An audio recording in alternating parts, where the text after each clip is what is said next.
Audio de mercados de Andbank de viernes 11 de agosto de 2023. Mi nombre es Alex Fuste. Como habrán observado, hay un tema casi omnipresente hoy en el mercado, la inteligencia artificial, que suscita grandes preguntas. Como banco debemos dar respuesta y establecer una línea general de pensamiento sobre la inteligencia artificial, sus efectos, y sospecho que me toca a mí trasladarles esta opinión, algo que hago hoy por dos razones. La primera, porque hubiera sido precipitado hacerlo antes, sin elementos de valoración suficientes. Debo decir que llevo meses ya reflexionando y recabando información sobre todo este tema. Y la segunda razón, porque hoy es mi último día antes de irme de vacaciones. Y no quería irme sin dejar lo que en términos militares se conocería como una hoja de servicios favorables. Voy a hablar del qué es la inteligencia artificial, del cómo nos puede impactar y del cuándo. Empecemos con el qué. Bueno, primero decir que la inteligencia artificial no es algo nuevo, pero sí hay una nueva forma de inteligencia artificial que se llama Generative AI. Vamos a utilizar este término AI para referirnos a la inteligencia artificial. Y debo reconocer que los avances son asombrosos en los últimos 5 años. La inteligencia artificial generativa impacta por su habilidad en analizar, producir lenguaje natural. Se habla mucho de su utilidad hoy, de su potencial, y todo el mundo habla, lo que le hace proclive al hype. El hype es, traducido en castellano, es el bombo, las aspiraciones, las proyecciones, la idealización que todo el mundo, absolutamente todo el mundo hace sobre lo que puede llegar a hacer. Claro, esto da lugar pues a una atracción de billions and billions de dólares en lo que se llama un hype. Entender el término GPT serie N, esto es como los coches, ¿no? Han habido avances y cada avance recibe un nombre, ¿vale? Y por eso hay N avances, ¿no? Es un buen punto de partida, es decir, entender qué es cada letra es un buen punto de partida para entender el qué es esto. GPT significa Generative, Pre-trained, que es pre-entrenado, y Transformative. Son tres piezas separadas de esta tecnología. La primera pieza fue la T, curiosamente la última, ¿no? Y fue en Google, 8 ingenieros de Google que introdujeron el concepto de Transformer Architecture. Propusieron, crearon un modelo de aprendizaje más simple, más eficiente. Hasta entonces los modelos dominantes, se acordarán, tenían que ver con redes neuronales complejas, basadas en la recurrencia. Y estos señores de Google, para ser simples y efectivos con esta nota, pues propusieron esta nueva arquitectura que es más simple, prescinde de la recurrencia, de las redes neuronales y basado únicamente en lo que ellos llaman un mecanismo de atención. Un año más tarde vieron en sus experimentos de tareas de traducción automática que obtenían un resultado de calidad muy superior y el tiempo que requerían de entrenamiento era solo una fracción del tiempo que se necesitaba antes. En el 2018, los investigadores de OpenAI tomaron la idea de Google, la T, el Transformer Architecture, y la usaron en su especialización, la P, el Pre-training y el Generative. Con sus modelos de aprendizaje tardaban demasiado, y con el modelo de Google pues aceleraron el proceso. Entonces se inicia una serie de N avances, mejoras, avances en forma de mayor capacidad de poder de procesamiento, por eso Nvidia se dispara. En noviembre de 2022 OpenAI da acceso al público. Y un poquito más tarde, en febrero de 2023, Microsoft saca Bing, que es un buscador como Google, pero está basado en el mismo modelo fundacional que GPT. Y estos dos eventos hacen que la tecnología sea altamente visible y de ahí pues todo el hype, ¿no? Hablemos un poco sobre los avances que han sido tan y tan grandes, que en términos con el que se conocían esta tecnología, modelo de lenguaje, ya es obsoleto hoy, porque los últimos modelos manejan inputs que van más allá del lenguaje natural, ¿no? GPT-4 acepta como inputs procesables imágenes y pasa a ser un modelo de lenguaje y visión, pero también se manejan ya inputs como el sonido y ahora ya no hay más remedio que llamar a estos modelos multimodales. multimodales. Esta terminología, multimodales, expresa esta capacidad para entregar una variedad muy amplia de outputs, como por ejemplo, abrir una nevera, sacarle una foto y preguntarle a ChatGPT cuántas recetas puedo hacer con lo que ve. Por tanto, aquí estamos. Hasta aquí el qué, de qué se trata esta tecnología y de qué es capaz. Hablemos un poco del cuándo nos va a afectar. Y para saber responder a esto debemos enfocarlo desde el progreso de la tecnología. Ya les he dado algunas pinceladas de lo rápido que se está desarrollando. Hemos pasado de modelos de lenguaje a modelos multimodales, pero también hay que considerar la rapidez con la que todos vamos a abrazar esto. Hablemos del progreso de la tecnología. En términos de cuántos parámetros usa cada serie N de GPT. En 2018, GPT-1 utilizaba 0,1 billones de parámetros. GPT-2, 2 años más tarde, utilizaba 1,5 billón de parámetros, es decir, se multiplicaba por 12. 2 años más tarde, 2022, GPT-3 utilizaba 175 billón de parámetros, se multiplicó por 116. Y GPT-4, en marzo de 2023, utiliza 170 trillón de parámetros, se multiplica por 900. Fíjense la secuencia de multiplicación del número de parámetros utilizados. En el primer salto, de GPT-1 a GPT-2, se multiplica por 12, en el tercero por 16, en el segundo por 116 y en el tercero por 900. Pasa lo mismo con el número de gigavatios de texto que utilizan para el entrenamiento. Serie 1, 4.5 gigabats, serie 2, 40, serie 3, 570 y en la serie 4 no lo sabemos. Pero también estamos viendo cómo el progreso propiamente dicho de esta tecnología está siendo muy rápido, por lo tanto podemos responder al cuándo y será rápido. Es decir, me imagino un mundo en 10 años que va a ser bastante diferente al de hoy. Más sobre el cuándo. Las mejoras que supone cada salto en la serie N, es decir, de GPT-3 a GPT-4, suponen mejoras en varias disciplinas. En primer lugar, voy a nombrar las disciplinas en las que no hay una mejora visible entre GPT-4 y GPT-3. Psicología, historia del arte, ciencia medioambiental y literatura. Después viene una serie de disciplinas en donde GPT-4 ya supone una mejora de hasta el 50%, que es historia americana, historia mundial, matemáticas, biología, microeconomía y escritura. Y después hay muchas otras disciplinas en donde GPT-4 supone hasta un 100% de mejora respecto a GPT-3. Es estadística, física, química, lenguaje, razonamiento cuantitativo y cálculo. Por tanto, a nivel de utilidad y de potencial de mejora, estamos viendo los saltos que hay entre series consecutivas.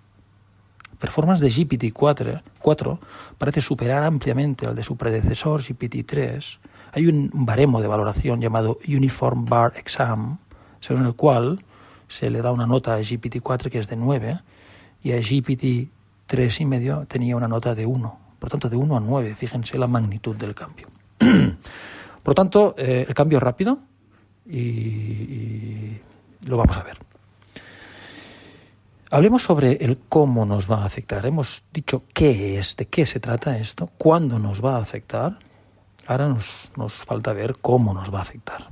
Cuál es el impacto potencial en todos los aspectos de la vida, ¿no? Sociedad, mercado laboral, economía, mercados. Empecemos con los mercados. En primer lugar, se me antoja, o me atrevo a decir que va a haber una inversión masiva, en donde unos ganan, otros pierden. Si la noción de que la inversión alternativa es realmente la próxima big thing, pues entonces las empresas deberán gastar billones y billones en actualizar sus data centers, incorporar procesadores de Nvidia, de AMD, en incorporar los nuevos softwares que ChatGPT y otros, como Palantir, etcétera, pues comercialicen. Los beneficios de las empresas que inviertan van a caer debido al tremendo gasto en infraestructura. Pero los beneficios de los proveedores van a subir. suelen ser los líderes, lo que conllevaría una nueva concentración del mercado, que es un poco lo que está ocurriendo. Esto ocurrió en los años 90. Miren, para entender lo que va a pasar, basta con mirar lo que pasó antes, cada vez que hubo un salto tecnológico. En los años 90, los value investors, los que tuvieron que gastar en inversión para abrazar la nueva tecnología, fueron aniquilados por el mercado. Un mercado que estuvo liderado por muchos años por empresas growth, caras, pero eran vistas como algo instrumental y necesario para el despliegue de esa nueva tecnología, en aquel caso la conectividad a Internet, primero, y después la digitalización posterior. Las empresas growth, aunque fueran caras, se veían como algo estructural, instrumental, necesario para todo ese despliegue. Sun Microsystems, Cisco, primero, y después Alphabet.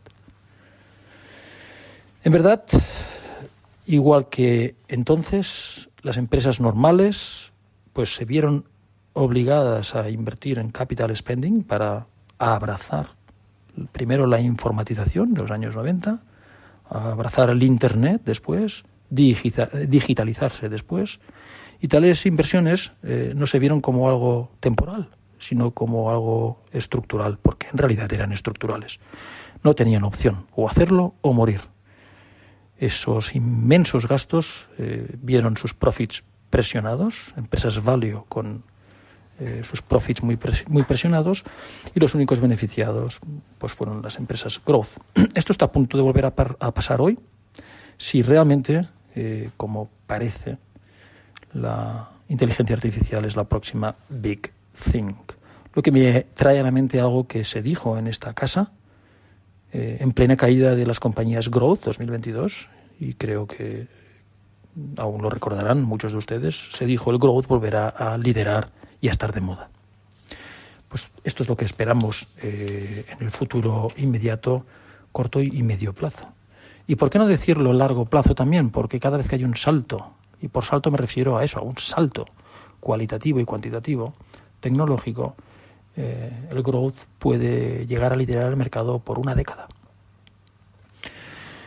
El segundo aspecto en cómo nos puede afectar esto tiene que ver con una actividad que ustedes conocen con el nombre de recompra de acciones. Durante esta época del despliegue de la nueva tecnología va a haber un gasto de capital asociado, como lo hubo en la segunda mitad de los años 90, un gasto de capital asociado o relacionado con el despliegue de Internet. Quedó menos dinero en manos de las empresas para recomprar acciones. Hoy también quedará menos dinero en manos de las empresas para recomprar acciones, sencillamente porque el aumento del CAPEX equivale a un drenaje del cash flow statement por vía de una caída en el cash flow from investing. Esto implicará una caída en la recompra de acciones. Miren, la emisión neta de equity promedio en el periodo 97-2022 fue de menos $100 billion. Emisión neta, lo que significa o equivale a decir que la recompra de acciones promedio cada año era de $100 billion. Bien, dentro de este mismo periodo hay un subperiodo que tiene que ver con el último gran salto tecnológico, que va desde el 97 hasta el 2002, 2003. El nivel de recompra de acciones cayó a 25 billion. Lo digo porque puede ser una situación similar, ¿no? De despliegue de la nueva tecnología, nueva necesidad de invertir en gasto de capital, caída de cash flow, menos dinero para recomprar acciones. Y esto se ve reflejado así, ¿no? El promedio a largo plazo de recompra de acciones es de $100 billion y en estos periodos cae hasta 25 billion. Y esto tendrá un impacto especialmente en aquellos que suelen recomprar acciones. ¿Quién recompra acciones? ¿Las empresas value o las empresas growth? Las value. El growth invierte en sí mismo, las value no. Pues eso es lo que cabe esperar. Quizás un golpe para el sector value o un underperformance en relación al growth, porque aquellos que están invertidos en el value porque esperan un dividend yield o una recompra de acciones, pues ya no lo van a tener. El tercer aspecto en el cómo nos puede impactar tiene que ver con el crédito corporativo. Y yo diría que cuidado con el crédito, porque si realmente la inteligencia artificial acaba siendo lo que parece que va a ser, que es un salto importante, y conlleva esa necesidad en gasto de capital combinado con un nivel de endeudamiento corporativo alto hoy, y lo es. Hoy el nivel de endeudamiento corporativo en Estados Unidos es de $9 trillones. Para que se hagan una idea, en 2008 era de $3 trillones. Por lo tanto, es indudable que el nivel de endeudamiento corporativo es alto. Por lo tanto, la combinación de ambas cosas, necesidad en gasto de capital más endeudamiento alto, podría dar como resultado un tema, un motivo de preocupación en el ámbito del funding de crédito. Hay que tener un ojo, por lo tanto, puesto en la deuda corporativa. El cuarto factor. Bien, hablamos de una inversión que se ve venir. A priori todo esto parece muy positivo, un ciclo de CAPEX, bueno para el PIB, bueno para los beneficios y por tanto bueno para el equity. Cuidado, aquí van a haber unos beneficiarios o unos beneficiados del boom del gasto de capital en todo lo que es Productivity Enhanced AI, ¿vale? Pero nace una pregunta incómoda que hay que responder antes de formar ninguna decisión de inversión. De acuerdo, parece claro que habrá un aumento de este CAPEX en corto o medio plazo en infraestructura de la comunicación, pero la pregunta tiene que ver con el concepto de adicionalidad. Es decir, ¿toda esta nueva inversión será adicional o va a desplazar otra inversión? Si es adicional, tendremos la inversión relacionada con la inteligencia artificial y su infraestructura, más la que hubiera tenido lugar de forma natural, el CAPEX cíclico. Entonces sí que tendríamos un boom de PIB mundial si todo el mundo lo hace, ¿no? Tendríamos una doble fuente de inversión, ¿no? Y aquí todos se verían beneficiados, ¿no? Porque no solo los proveedores de la tecnología nueva, sino como también habría la inversión cíclica, pues todo el mundo se vería beneficiado. Pero dudo de que haya adicionalidad, sino que más bien considero que puede haber un desplazamiento. Es decir, esta nueva inversión desplazará a la inversión en otros campos, en otras áreas. Para saberlo, respondo a dos preguntas. Primero, ¿cómo está la confianza de los CEOs a nivel mundial? Una confianza alta de los directores generales de las compañías suele suponer un salto hacia la inversión no residencial, es decir, el capital expenditure de las empresas. En cambio, poca confianza suele venir asociado con una inversión reprimida o por lo menos un diferimento de la misma. Para responder sobre esta confianza debo mirar mis indicadores. Entre ellos destaco el Conference Board de los CEOs en Estados Unidos. Está en 48. 48 es muy bajo. Incluso es más bajo que en un periodo comparable, que sería el que estaría comprendido entre el año 95 y 2000. Ahí estuvo en 50. Por lo tanto, indudablemente, esta baja confianza de los CEOs de las compañías sugiere que los ejecutivos quizás no vayan a rechazar invertir en la inteligencia artificial, puesto que puede ser una cuestión de vida, vivir o morir, ¿vale? No digo que rechacen invertir en esta tecnología, pero sí sugiere que a medida que inviertan en esta nueva infraestructura recortarán en otras áreas para mantener su factura de CAPEX relativamente conservadora. Por lo tanto, creo que habrá un efecto de desplazamiento. No habrá adicionalidad, no veremos el gran boom de CAPEX, ni de PIB, ni de equity en términos generales, motivados por una posible adicionalidad. Otro factor que me lleva a la misma conclusión es, la disponibilidad del crédito industrial. Si hubiera disponibilidad, pues combinado con una confianza alta, pues adelante, vamos con ambas inversiones, la de la nueva tecnología más la cíclica. Pero cuando yo miro a mis indicadores, en este caso el Fed Senior Loan Officer Survey, es decir, una encuesta que la Fed hace a los oficiales encargados de la concesión de crédito de todos los bancos. Bien, pues lo que se le pregunta a estos oficiales de crédito es sobre el nivel de endurecimiento del acceso al crédito. Está en 49.2. Es muy alto. es muy alto. El promedio histórico es 5. Significa que han cerrado el grifo. Hay otra encuesta, esta vez que se vuelve a hacer a los empresarios, que es el National Federation of Independent Business, ¿vale?, sobre la positividad o negatividad en condiciones crediticias. ¿Usted tiene acceso al crédito? ¿Hay cantidad? ¿Y el coste cómo es? ¿Alto, bajo, es caro? Hoy esta encuesta me arroja un valor de -10, que es muy bajo. Me están diciendo que el crédito industrial es muy poco accesible. Por lo tanto, esto significa que tanto por lo primero, que es la baja confianza de los CEOs, más lo segundo, que es no hay crédito, en estas condiciones los empresarios solo irán con sus planes de inversión más prometedores. Aquellos en los que estén obligados a ir, y quizás solo sea la relacionada con la inteligencia artificial. Lo que me deja ante una situación compleja del mercado, positiva si quieren decirlo, pero no el bullish market o el bull market en donde todo sube. Deuda. Deuda en dólares, deuda en euros, deuda en renminbis, deuda en yenes. El mercado de la renta fija, ¿cómo se puede ver impactado por todo esto de la inteligencia artificial? Pues hay que mirar a los drivers que mueven la deuda local en cada moneda, que son la productividad, para mirar la cuestión de la inflación y los tipos de interés. Lo segundo, que es la capacidad de repago, es decir, la calidad crediticia. ¿Cómo variará la calidad crediticia de los países y de las empresas de cada país, esta cuestión de la inteligencia artificial? Y después por flujos o por la balanza de pagos, para saber si tienen una mejora en la capacidad neta de financiación o un deterioro en forma de necesidad neta de financiación. Vayamos con lo primero, la productividad.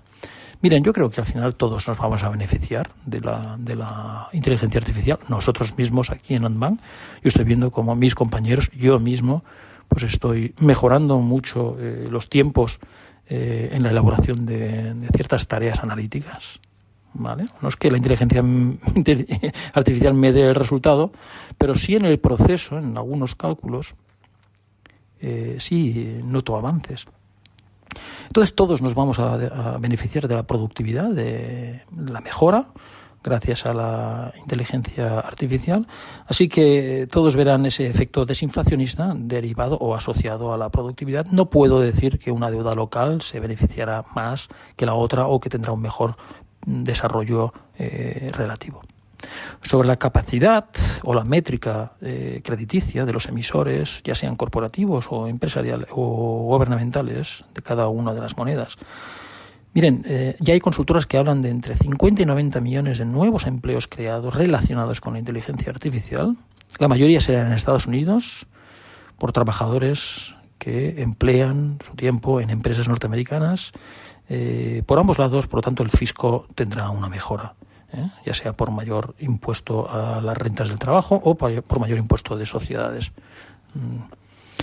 Así que en términos de mejora crediticia, en renta fija dólar vemos una ventaja, ¿no?, en una mejora desde esta perspectiva fiscal. Y por el lado de la necesidad o capacidad neta de financiación, vemos una mejora también en Estados Unidos, porque la balanza de pagos que más se va a beneficiar es la que vea un aumento mayor en la balanza por cuenta corriente o comercial. Y esta será aquella balanza de pagos de aquel país que tenga mayor número de empresas relacionadas con la inteligencia artificial. Es así de sencillo. Y aquí no cabe duda de quién es, ¿no? Y es la renta fija norteamericana. Sobre la moneda, bueno, pues mucho me temo que el dólar, por este mecanismo de balanza comercial, debería también beneficiarse a la larga. No descarto aspectos coyunturales que puedan provocar una depreciación derivada de un déficit o una pelea entre los partidos en el Congreso poniéndonos al límite sobre el techo de la deuda, un recorte de rating, pero todo esto es coyuntural al final. Pero en términos de necesidad o de flujo hacia el dólar o hacia otra moneda, no me cabe duda de que habrá un flujo netamente positivo hacia el dólar a largo plazo, y esto es estructural. Así que seguimos manteniendo una visión de paridad o por debajo de la paridad para el cruce euro-dólar, y contra el resto de monedas emergentes también lo mismo, una caída de las mismas en relación al dólar. Más sobre el cómo, impacto en la sociedad. Bien, hay una pregunta acerca de la inteligencia artificial que flota en el ambiente, de cómo impactará en nuestra sociedad, a nuestros mercados laborales y a uno mismo, ¿no? Obviamente, todo tipo de trabajos ahí fuera, y los trabajadores pues tienen una cierta preocupación, y hay una validez en tener esa preocupación, porque esto puede ser altamente disruptivo, incluso más que avances tecnológicos pasados. Me explico. Lo que hace esta disrupción diferente, incluso, si me lo permiten, algo más amenazadora desde el punto de vista del mercado laboral, es que esta vez la tecnología disruptiva amenaza a los trabajos del conocimiento que aprenden a través del lenguaje y operan a través del lenguaje. Esta Generative Artificial Intelligence, que aprende con el lenguaje y procesa y genera el lenguaje más rápidamente, puede invadir estos sectores más rápido de lo que la robótica pudo desplazar a la gente en su día. Hasta hoy, o hasta hace poco, las disrupciones eran de una naturaleza más mecánica, afectando a obreros con funciones más repetitivas, al que martilleaba el acero, o a trabajadores con funciones repetitivas. Ahora la disrupción afecta al trabajador del conocimiento, cuyos inputs son el lenguaje. No obstante, hablando con expertos precisamente, o gente relacionada con el desarrollo de esta tecnología, lo que me vienen a comunicar es que si tu trabajo está basado en creatividad, pensamiento crítico, en lo que ellos llaman critical thinking, análisis, opiniones y, muy importante, confianza, trust, lo más probable, dicen, es que esta tecnología te beneficia, porque acabará siendo más productivo en los próximos años. La gente, en cambio, dentro del sector servicios o incluso dentro del área de los trabajadores del conocimiento, que deben estar preocupados, son aquellos cuyos trabajos no se basan ni en la creatividad, ni en el pensamiento crítico, ni analítico, ni en la confianza. Aquellos que hacen tareas algo más repetitivas. Me viene a la cabeza customer service telefónico, y lo dejo ahí porque este es un campo plagado de minas. Escenarios de mercado. Bien, se abren dos escenarios. Voy a empezar con el escenario bajista, que no es el principal. Sería aquel derivado de una respuesta mediocre de los gobiernos, preocupados por los primeros despidos, y que responden pues con subsidios de paro extendidos por largo plazo y con todo tipo de programas de gasto de ayuda social para todos los afectados. Esto eliminaría los incentivos para los trabajadores desplazados a hacer un upgrade de sus skills, a reentrenarse, a reeducarse o a buscar otro trabajo. Este gesto, estas ayudas serían ya estructurales y podrían acabar destruyendo las finanzas públicas, o por lo menos habría un efecto crowding out, ¿vale? Desde el dinero que acaba en manos del Estado y que no vuelve a ser revertido en espacios productivos del sector privado. Empobrecería el mercado laboral, sin duda alguna, porque los desplazados pues ya no se sentirían incentivados a reeducarse, saldrían de forma estructural del mercado laboral, le quitaría mucha profundidad al mercado laboral, y quien acabaría pagando el pato serían también los empresarios. En definitiva, esta posibilidad, esta respuesta mediocre de los gobiernos desalentaría a todos los trabajadores afectados a adaptarse al nuevo mundo.